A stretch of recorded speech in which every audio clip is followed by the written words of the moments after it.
Kristi Noem just stumbled through one of the most basic constitutional questions, and Andy Kim wasn't letting it slide. This was more than a clash. It was a civics meltdown on full display. Senator Kim. Thank you, Chairman. Madam Senator. Secretary. A press release came out from the Department of Homeland Security a couple days ago. It said that members of Congress in New Jersey that went to the Delaney Hall ICE detention facility could, quote, could have just scheduled a tour. I guess I'd just like to hear from you if you can confirm that you understand that members of Congress by law are allowed to show up unannounced to conduct oversight visits of ICE detention facilities. Yes, they can conduct oversight, but Senator, what I would ask is that they understand that that doesn't mean they could show up with a mob with the intention to break in and assault law enforcement officers. That's what happened at Delaney Hall last week. You're familiar is that those individuals and those members of Congress were surrounded by criminals, creating criminal and perpetuating criminal acts. You understand that but when they you were show up already and ask within for a tour, the we facility. facilitated every single tour that every member of Congress has wanted. We've always done that, and we have to, when we have a tour, also make sure that we've addressed security concerns and have enough staff and all of that, and we were accommodating that when those individuals showed up and they decided instead to break in. You know that they were already on the ICE premise, already facilitating into having the tour when there was the arrest of the mayor. They were not breaking into They had broken through the outer fence, and they were interior on federal property when the crimes occurred. They were invited in by ICE as the ICE was preparing to give them a tour. That doesn't give them an excuse to start punching law enforcement officers. But you understand that they were not storming the fence. Well, I don't understand. Are you making excuses for their behavior that day? I'm just trying to clarify what exactly Oversight is an important part of what Congress does and what you provide to our department, and we welcome it. We give tours when members of Congress ask for it. We just ask that they not be politicized, that they actually are there to provide the oversight that is needed to ensure that we're doing due diligence in our job. And if I were to show up at ICE detention facility unannounced, I would be let in. Yes, I would ask that you would be allowing us to secure the officers that we need to give you an appropriate tour, that we'd be able to cover the other bases and posts that they would have to leave to come and facilitate that. We may have to call other people in to help cover some of that because of the extra responsibilities, but we can do that. I've done this before. I just wanted to make sure I heard that from you. I wanted to just go back to something that was raised earlier about habeas corpus. Can you confirm to us that you understand that any suspension of habeas corpus requires an act of Congress? President Lincoln executed habeas corpus in the past with retroactive action by Congress. I believe that any president that was able to do that in the past, it should be afforded to our current day president. This president has never said he's going to do this. He's never communicated to me or his administration that they're going to consider suspending habeas corpus, but I do think the Constitution allows them the right to consider it. When we saw what happened with, how many times has habeas corpus been suspended in our country? Once that I know of. 4 times. For certain. I'm not certain if those were. The instance that you were referring to was one where the courts subsequently showed that Congress is the one that has the ability. Do you know what section of the Constitution the suspension clause of habeas corpus is in? I do not. Nope. Do you know which article it is in? No, I do not, sir. Okay, well, it is in Article 1. Do you know which branch of government Article 1 outlines the tasks and the responsibilities for? Yes. Which one? Congress. Yes. Stephen Miller has said that he is actively considering, that there is active consideration of habeas corpus. Have you had a conversation with Stephen Miller about suspending habeas corpus? I have not. When it comes to FEMA, this is something I'm concerned about. Being from New Jersey, we've had challenges with Superstorm Sandy and others in the past.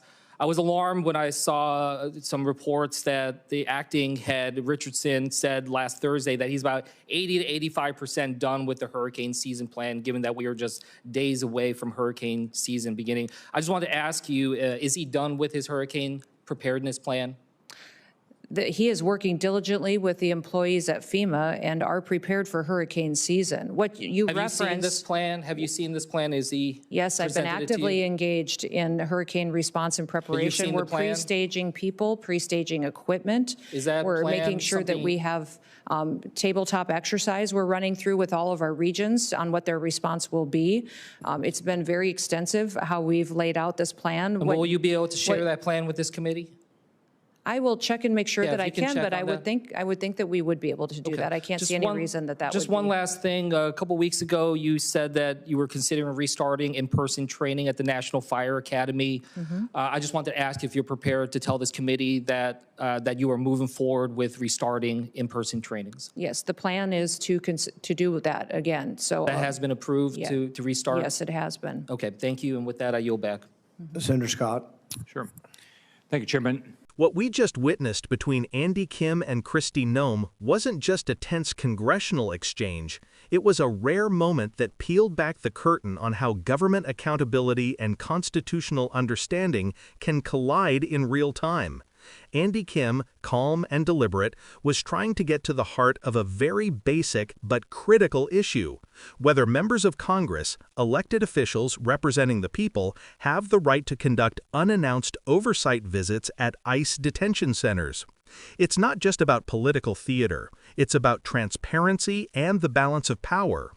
Oversight is one of Congress's most important tools to check potential abuse and ensure that federal agencies are acting within the law.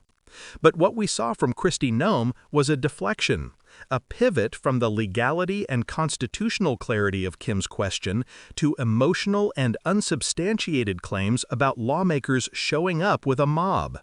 That kind of rhetoric is dangerous because it reframes accountability as aggression and paints oversight as hostility. It's a subtle but powerful tactic.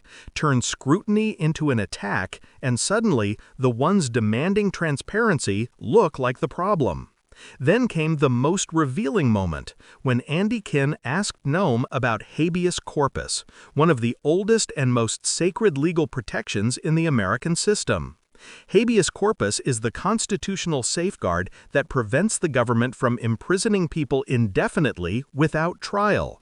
It's a bedrock of liberty, a principle that dates back centuries and sits at the very foundation of democratic law.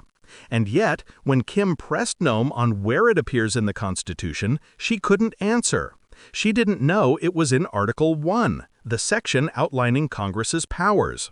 That matters deeply, because the power to suspend habeas corpus doesn't belong to the president. It belongs to Congress. Noem's confusion here wasn't just a slip-up. It exposed a dangerous lack of understanding from someone in a position of authority. When leaders can't clearly articulate where constitutional powers lie, especially ones related to civil liberties, it raises real concerns about how they might interpret those powers when the pressure is on. Andy Kim's line of questioning was also strategic. By invoking Stephen Miller, a former Trump advisor known for hardline immigration policies, Kim was probing whether there are active discussions within conservative circles about suspending habeas corpus in the name of immigration enforcement or national security. That's not a trivial issue. If habeas corpus were ever suspended again, it would give the executive branch near absolute power to detain people indefinitely without judicial oversight. It's the kind of move that history warns us against, from the Civil War to the post-9/11 era. And when you zoom out, this entire exchange captures something bigger: the ongoing tension between law and order narratives and constitutional reality. Noem represents a strand of politics that often emphasizes control, enforcement, and executive authority. Kim, on the other hand, is asserting the primacy of process, oversight, and constitutional limits.